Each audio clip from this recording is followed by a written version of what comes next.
Hello, everyone, and good afternoon. Love to see the standing room only and full house. Thank you very much for being here. My name is Amy Harder. I just rejoined Axios a couple of weeks ago. I'm their national energy correspondent, and I am thrilled to be here. I co-author the newly released Future of Energy newsletter. Raise your hand if you are signed up for Future of Energy, which was just renamed from Generate. Okay, I saw some hands not go up. So for those who did not raise your hands, you can go to your phones, Axios.com, and sign up. And if you're joining us online and posting on social media, please use the hashtag Axios House. And don't forget to continue to join us this week at Axios House. We have more programming this afternoon and tomorrow morning, including Patagonia CEO Ryan Gillert, climate investor Tom Steyer. And tomorrow, I'll be interviewing Chris Levesque, CEO of TerraPower, and my colleague will be interviewing Clay Sell, CEO of X Energy, to have a conversation about nuclear power. Without further ado, I want to welcome our stage a special guest who I can tell has a lot of fans based upon this group, to discuss current policy issues for improving climate resilience and responding to a lot of the news that has been happening this week. So please welcome to the stage Senator Sheldon Whitehouse of Rhode Island.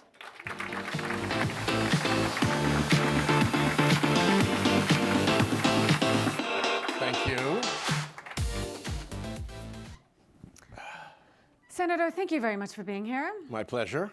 I think the last time we chatted was a few years ago, and it was all about offshore wind and the growth we were going to see there around Which we did. Yes, we did. And I have some questions about that, but we're going to put a pin in that just to keep the audience enticed. Short answer, we won. So I understand that you're here at Climate Week in New York to talk about something that some folks who may have been here for the earlier panels with my colleague Courtney about sort of the economic risks of climate change in terms of home mortgages and home insurance. Yeah. And I want to hear about that specifically, but before we get to what you're wanting to talk about, one challenge that I have, for a world whose attention span seems to be shrinking faster than the ice sheets, which is still pretty fast, how do you break through to talk about a problem while hugely significant moves at a far slower pace than TikTok? Well, I think you got to talk about it right, just for starters. And I think you've got to raise the heat level where it's justified. And with respect to climate, I think raising the heat level a lot is justified. It was very frustrating through the Biden administration to have the sum of the conversation be like polar bears and green jobs and no. What we have is the biggest fraudulent operation in American history, the climate denial operation, running next to one of the biggest corruption operations in American history, the dark money fossil fuel influence operation. And if you don't call it that, then you're just denying yourself one of the most important aspects of the topic. So raise the heat, call it out, and we'll move on to the homeowners insurance thing. But it gets real fast when it starts to hit people's pocketbooks hard, and it's not about polar bears and somebody else's green job any longer. So, but do they connect it to climate change? Oh yeah. Oh yeah. But we did a poll in Texas. But more people than ever voted for President Trump in this last election. So how do you square that circle? Well, I think we hadn't really made climate change an issue. We hadn't made it a real fight. The Biden administration was not very long on having big fights. And here you have really a central casting quality, actual true villain, performing actual central casting quality, true villainy. And nobody wanted to talk about that. And I think people were looking for a fighter, and God bless Trump, he'd fight with that column over there just for the fun of it. So nobody had any doubts about him, and I don't think we broke through because we didn't have the temperature and we weren't being accurate. So you think Democrats need to be more, they need to fight more? Oh yeah. And so how are accurately, not just making a lot of mean noise. Not with that column bang, over bang, there. bang. Not with the column over there. No, with the fossil fuel money, climate denial, and dark money influence operations. Oh yeah. So tell me about the home mortgage how does that factor into climate change? Because I think most people don't really think about it. Well, surprisingly, a lot of people do. We took a poll when I went down to Texas. In Texas, of Texans, 92% homeowners insurance cost is a concern to me. It was more than healthcare, more than mortgages, more than groceries. 63% very concerned. And here was the one that surprised me. 66% already saw that there was some connection with climate change. We asked it very broadly, but when 66% of Texans recognize that the weather risk that is blowing up their homeowners insurance has something to do with climate, we're in a very good launch position to make this a major, major issue. If you go to Florida, it is explosive with the public. In Texas, it's those numbers, and I think we're going to continue to explore, but we're going to Mississippi, North Carolina, Louisiana, South Carolina, how do you translate Georgia. these polling numbers that you cite to actually policies that change, that move the needle on climate, whether it's in electing different people? Are you going to enlist the insurance industry to put a bunch of dollars on the air to convince people? The first thing you have to do is get the message out that this thing that is really bothering you, and by the way, if your home insurance cost goes up 10%, that's like $1,000 or more dollars. That's a big deal. If peanut butter goes up 10%, it's a different thing. So these are big hits to family budgets, and you compound that with the fearful annoyance of suddenly getting that letter from your insurance company saying, we're not renewing your policy. Good luck out there. So people are really roiled about this, and you have the chance to say, these guys have not been listening to you in all of your economic distress about this. Instead, they've been lying to you because their pockets are full of fossil fuel money. And you connect the cost part of the argument and the corruption part of the argument, and I think it's powerful, and I hope that it wins a bunch of races. So speaking of fighting words. With the added benefit of being true. Speaking of fighting words, raise your hand if you've heard President Trump's speech today at the UN. This is, after all, the UN General Assembly. Okay, good to know. So in case you missed it, it's a very wide-ranging speech. And those laughing. But solidly grounded in truth. He talked a lot about climate change and, calling it the greatest con job ever, brutal green energy policies. And I don't want to get into I don't need to ask you to respond to that because I think we're past that at this point. But I want to ask you, Senator, you've been doing this for a long time, 300 plus speeches on the Senate floor about this topic. How do you keep going? Why do you keep going? I got to say, I kind of like the fighting. I've got a really good office, and I've got a sky full Are you going to apply for a bigger office? Do you want to make some news today? No. I've got a really good Senate office, and I've got a sky full of targets. And I remember those RAF boys who went up into the air in the Battle of Britain. And if they lost, they died. And they had to feel awful that the Nazis were all over Europe, and they had to feel awful that buzz bombs were falling in London. But by God, they had a sky full of targets, and they had their Spitfires, and there's joy in that. So you find your targets, and you fly at them, and you do your best. How do you think the Democratic Party is doing right now?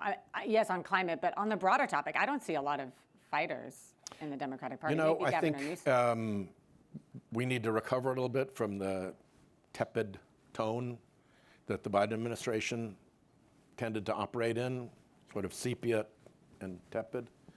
But I think there's plenty of talent out there, and there's plenty of fight that is taking place.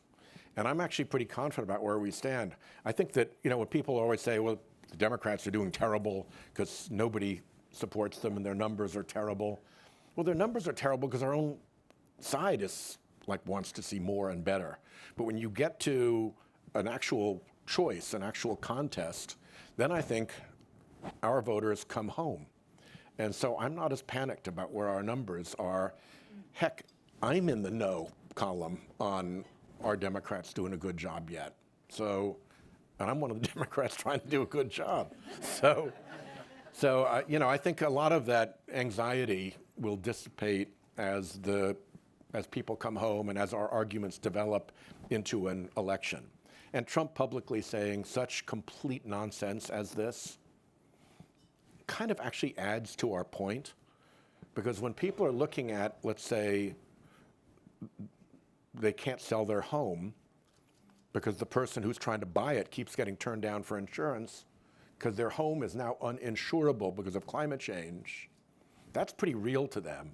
And if you've got this character calling it a hoax and saying all this nonsense, when 66% of Texans see the connection, there's a there, and he's just making himself more and more out of step with people. And on this issue, it's really coming home to roost in family budgets and family pocketbooks. Maybe someday, Senator, you and I can go to Texas and talk to some of those people responding to that poll. Been there for that purpose, yeah. Okay, well, when you go next time, can I come along and Sure. we can talk? Because I would love to Sure. put some faces They behind get it from those hail, names. they get it from flooding, they get it from wildfire, they get all the... But I bet a lot of them still supported Trump. Oh, absolutely. So that's your challenge. That's where the fight comes in. But So we hadn't lifted this issue up into the political and now you're going to. space. Correct. So I want to move to something that we teased at the beginning, offshore wind. So as some of you may have seen, a federal judge ordered an offshore wind project off the coast of your state of Rhode Island to resume construction. You called this a quick win. Yep. What signal do you think this sends about the future of offshore wind battles? And do you think the Trump administration will back down after this? I don't know what they're going to do, but we have a very good court order out of the federal court in D.C. We have another case pending up in the federal court in Rhode Island. So it's belt and suspenders, and I'm pretty confident just from seeing the way they went about it, they made a complete hash of their stupid stop work order. Could not have been more arbitrary and capricious. If you wanted to paint an order that's perfect for being overturned by judges, that was it. So I think with those things locked in, it's very hard for them to come back. I suspect if they try some new way to stop work on some other subject, it'll be easy to prove that this is all done in completely bad faith and get a protective order saying no more messing with this project without coming through the courtroom first, because your good faith is simply disproven here. So it's unfortunate that it has to come to this, and it costs quite a lot of money for the developer to have to go through this. But when you think about it, imagine that a Democratic president had essentially confiscated or tried to confiscate several $billion in investment in a project. Yeah, the Republicans say that's what Obama did with the Keystone XL. Yeah.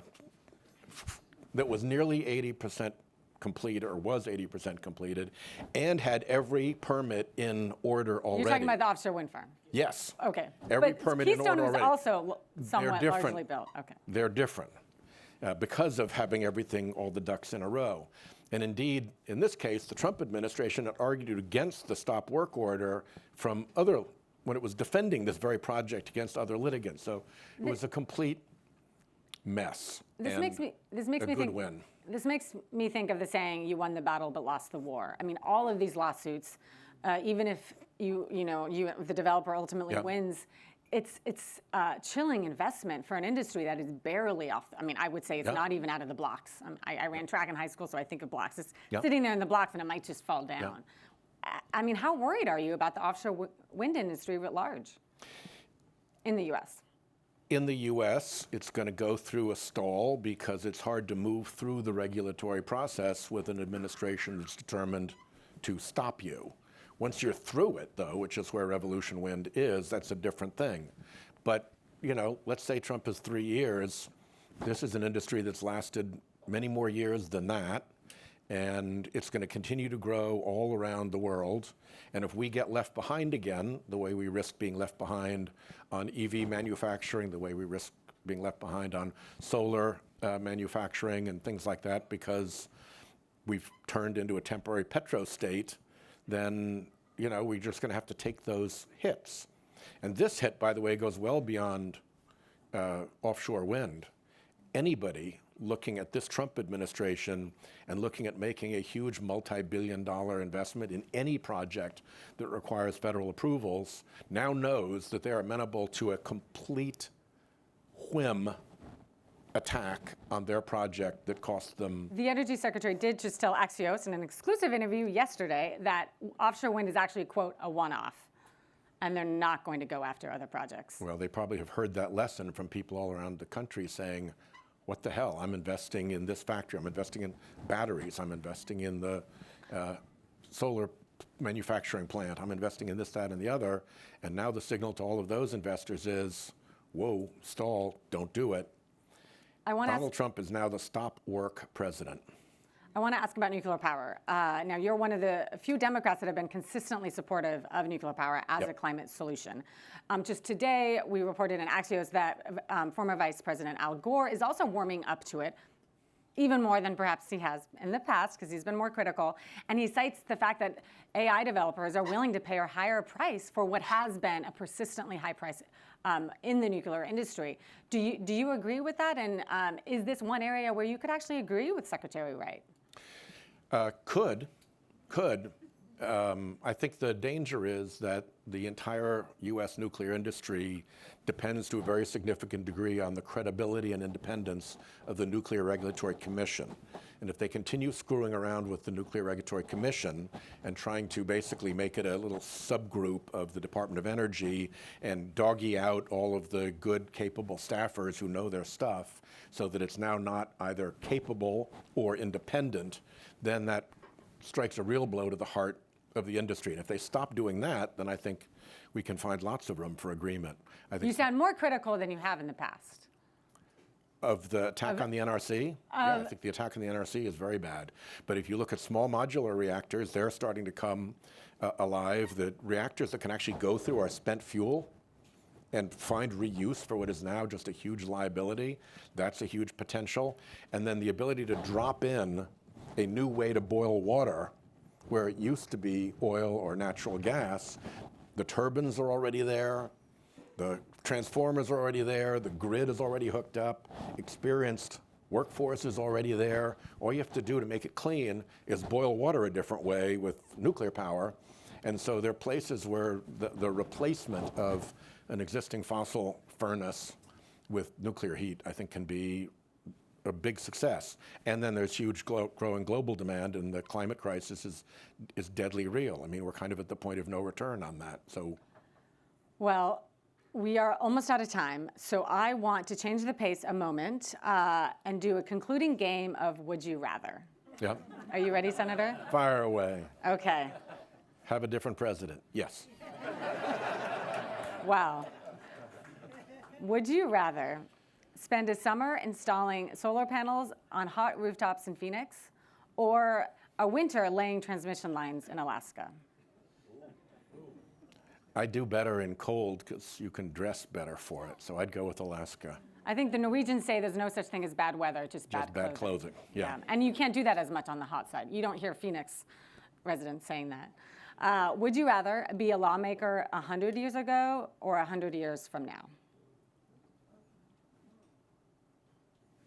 That's an interesting question.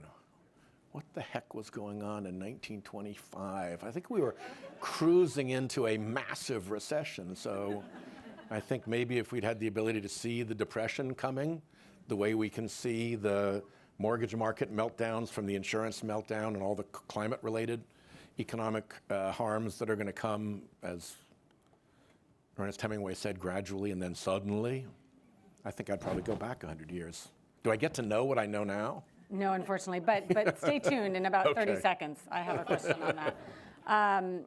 Would you rather run your Senate office entirely on typewriters or entirely on AI assistants?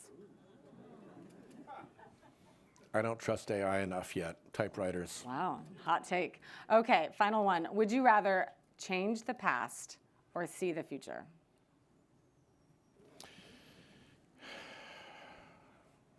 I think the way to change the future to what you see is to change the past, if you could, because we can't. We got to change the present, and that's why Climate Week matters. Well, with that, Senator, thank you very much.